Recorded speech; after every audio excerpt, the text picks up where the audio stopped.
Welcome back to New Rockstars. I'm Erik Voss, and Marvel Studios' Fantastic Four will return in both Avengers Doomsday and Avengers Secret Wars, which will then lead right into Marvel's Mutant Saga, confirmed by Kevin Feige this week at the Disney APAC Content Showcase. In this video, I'm going to break down everything the head under the hat confirmed at this panel, including some seemingly small but actually important takeaways about things like Captain America Brave New World and Thunderbolts asterisk that I don't think he even meant to reveal, and in general, connect the dots on Marvel's full plan for the next several years. And since Robert Downey Jr.'s Dr. Doom will be center of this plan, you are going to want one of our new mask, same task shirts available at nerdright.shop. One of the best ways to support what we're doing here at New Rockstars. Actually, we just learned that Catherine Hahn and Jack Schaefer saw our Pitch a Tent Boners shirt at an Agatha screening event, which is really cool. Huge thanks to those two rock stars for rocking Rockstar gear and being cool with walking around outside with that joke on their shirt, because let me tell you, I felt noticed wearing that while taking my kid to the park. Okay, Kevin Feige appeared remotely at the Disney APAC Content Showcase in Singapore to answer questions about the upcoming Marvel Studios releases. Those in attendance, including whoever runs the Disney Plus Hotstar account for followers in Indonesia, and the YouTube channel Tokuriki, shared video footage from that panel so we can break down exactly what Feige said. First, let's look at his response to the Marvel release he's very clearly most excited about. Well, I'm excited about all of them, but I would say Fantastic. Yes! Finally bringing Marvel's first family into the MCU. They wrap next week, we finish. The movie comes out this summer, then all those characters go right into our next Avengers movie. So I'm very excited for the future with the Fantastic Four. He said the next Avengers movies. I believe it was confirmed that the Fantastic Four would return at Avengers Doomsday, but the Four also returning in Avengers Secret Wars is, well, expected, but also new information that we didn't have before. And it helps us piece together Marvel's roadmap for these tentpole titles when we look at how Secret Wars will transition to the Mutant Saga, which Feige also talked about. When are we going to see the X-Men properly enter the MCU? Well, as you said, I mean, it has already started, and certainly Deadpool Wolverine was the biggest yet. I think you will see that continue into our next few movies, and some X-Men players that you might recognize. And then right after that, the whole story of Secret Wars really leads us into a new age of mutants and of the X-Men. And again, one of these dreams come true that we finally have the X-Men back in Marvel Studios.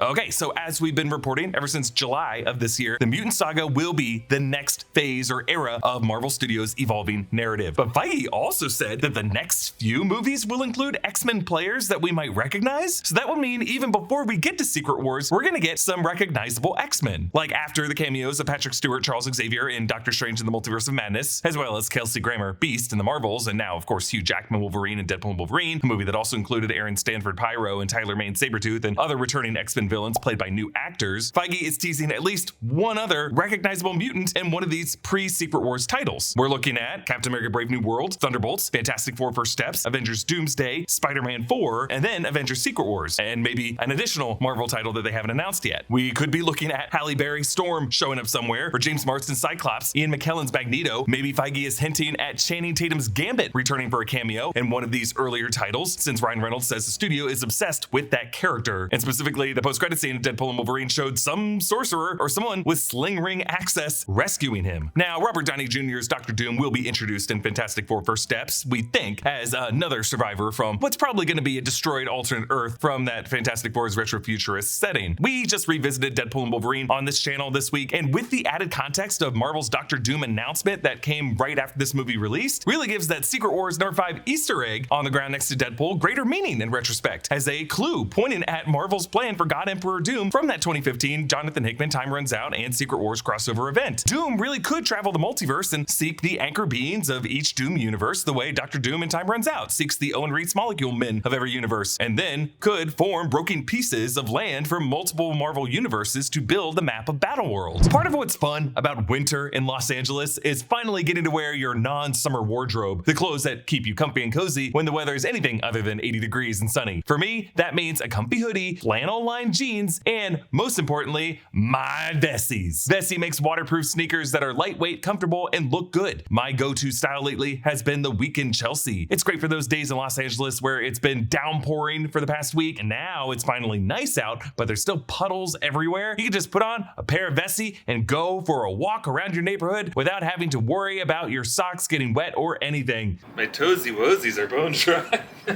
Plus, they're so comfortable, you can wander around as much as you want. Vessi turns rainy days from a reason for staying in to a reason for going out without having to wetten or disrupt your little piggies. And they look good too. There's zero compromise with a pair of Vessis. It's not like, yeah, I've got waterproof boots, but now I look like Frankenstein. They are the best looking sneakers I own, and somehow the most functional ones too. Step into waterproof comfort with Vessi's early Black Friday sale. Stay dry in style with select waterproof Vessis. Now just $99 at Vessi.com. Don't wait, grab yours before they're gone. Now, we talked a lot about Battle World and Secret Wars on this channel, but it's worth digging into what we actually mean by that from the 2015 event. Like, physically, what is this landmass? What will the movie version of this look like? Well, Battle World is pretty much an actual planet laid out on continents that are divided into roughly 40 zones that all come from different Marvel universes in the multiverse, representing just some interesting Marvel times and places. There's Greenland, Dystopia, Domain of Apocalypse, Egyptia, Technopolis, a classified zone, Spider Island, the Regency, King James England, Weird World, Kunlun, Utopolis, New Mars, another classified zone, High Avalon, Arachnia, Marvel, the Eye of Agamotto, another classified zone, and then of course Manhattan, which itself is split up into Attilan, Manhattan 616, Manhattan 1610, and Monster Metropolis, and then the city, the War Zone, New Quack City, the Far East, Valley of the Flame, the Hydra Empire, 2099, Hala Field, the Monarchy of M, Sentinel Territories, the Wastelands, Utopia, Westchester, Killville, Arcadia, Bar Sinister, Limbo, the Deadlands, Perfection, and New Xandar. And stretching across the lower hemisphere is what's called the Shield, which protects the rest of it from the three deadliest regions in the south, the Deadlands, Perfection, and New Xandar. And Doom actually at one point convinces Ben Grimm the Thing to assimilate into this shield. It's kind of wacky, but very cool. So imagine the settings from the universes we've seen in Marvel titles, both in the Marvel Cinematic Universe and pre-MCU. Like, we will see a chunk of Battle of New York era Manhattan. We'll see pieces of Avengers Campus, parts of Wakanda, parts of Asgard, parts of New Asgard, parts of Xandar and Talo and the Quantum Realm, the Ancestral Plane, Nowhere, Sokovia, Madripoor, parts of the TVA and the Void that it's all built on, the Sanctum Sanctorum, Kamartaj, Tlalocan, Mount Woundagore, Celestial Island, aka Tiamat, and then, you know, like Westchester Campus from any of the X-Men films and their Danger Room, as well as the famous Liberty Island. We already know a chunk of the Golden Gate Bridge from San Francisco is somewhere in the background of the Void. We'll see Spider-Man boroughs of New York like Queens or Brooklyn. And yes, we'll probably see other famous X-Men related locations like Genosha, Krakoa, a House of M reality. We'll probably see chunks of the retro-futurist Manhattan of the Fantastic Four First Steps film, and probably also the Latveria of that universe. It's all going to be merged into one landscape, and the setting of the Void that you might have found visually uninteresting in Deadpool and Wolverine will probably be the foundation of what will eventually be Battleworld. Like in our Deadpool and Wolverine re-breakdown, we discussed how Ryan Reynolds' original plan for the middle section of that movie was for it to be set in what was called Development Hell, and that's probably why they were initially considering Mephisto as the villain, and they kept in all the jokes about the film industry. And Kevin Feige reportedly made a change to that film concept to make it more connected to the Marvel world, and that change, we're now pretty certain, was to turn Development Hell into the Void from the TVA in the Loki series. And that, plus the Secret Wars comic book, are signs that they're going to be using the Void as the land upon which Victor Von Doom will build Battleworld in the MCU. I mean, it already has broken pieces of ancient Egypt and Asgard and Canada. Like, it just kind of makes sense to turn this into Battleworld. So I think what will happen after Secret Wars is that pieces of the MCU landscape and pieces of the X-Men populated worlds and other Marvel worlds will just merge together to form the new 616 MCU, a universe where the Avengers and the X-Men and the Fantastic Four have always existed alongside each other. Like, every Marvel hero and villain will have been fighting for their turf's right to exist in the future, and whatever turf or alliances of turfs win out will be the world that our future mutant saga will take place within. So if that is the case, Channing Tatum's Gambit as a being born in the Void will make him a pivotal figure, not just in Secret Wars, but whatever patchwork MCU gets formed from this war. There was another important clue that we discovered in our rewatch of Deadpool and Wolverine that could explain the Fantastic Four's importance to this Secret Wars landscape. You're in the Void. Think of it as purgatory.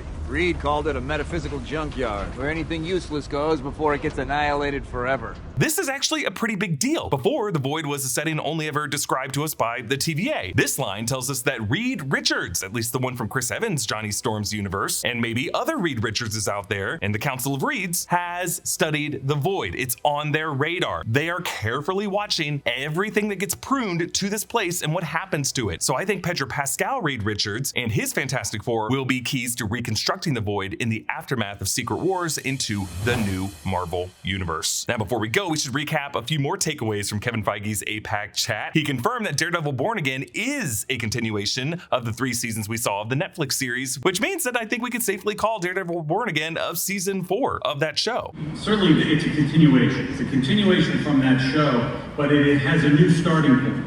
So our hope very much is that there are new Disney Plus fans that step on board to Born Again, but the fans of the previous version of the series will have a lot of Easter eggs and a lot of characters and a lot of discussions of the past to see as well. Kevin Feige also teased a bit about the weird asterisk in the Thunderbolts title. There is a little asterisk there, and that will be revealed at some point during the movie. Yeah, I think it's going to be revealed at the end of the movie with a title change, similar to the way The Falcon and the Winter Soldier ended with a title change and that show's final title card. And it's just going to be called Avengers, and we're going to have multiple teams of Avengers. Lastly, Kevin Feige answered a question about how exactly in Captain America Brave New World Sam Wilson could ever go up against Red Hulk. It's exactly right. It is going back to sort of our film from about 10 years ago called Captain America the Winter Soldier, which is more grounded action, grounded in sort of hard-hitting action, which is what our director wanted to do with Brave New World.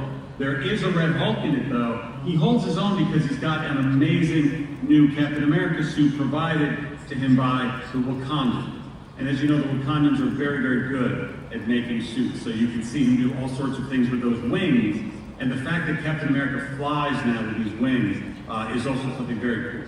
So what's weird about this is we did see that trailer. We did break it down in depth. And the new suit that Sam wears is a suit beyond the suit with the white shoulders that was designed for him by the Wakandans out of vibranium in the later episodes of The Falcon and the Winter Soldier. That suit will appear in Captain America Brave New World, but in earlier scenes when Sam is fighting what looks like the Serpent Society in Austria. But in this movie, Sam is gonna get another suit, one that's red, white, and blue. This is a suit that he fights Red Hulk with. That suit, we have theorized, might be made out of adamantium. But if we have to take Kevin Feige at his word, if the Wakandans build that new suit that he fights Red Hulk with, it means the Wakandans would have to get something better than vibranium, which means the Wakandans in this movie might get adamantium to replace their vibranium. And it tells us that the Wakandans are going to be in this movie, and they're going to be involved in this adamantium resource war conflict. Comment down below with all of your thoughts. Follow me at EA Voss. Subscribe to all 3 channels on the New Rockstars network for breakdowns and news coverage of everything you love. Thanks for watching, and I'll see you next time. Bye.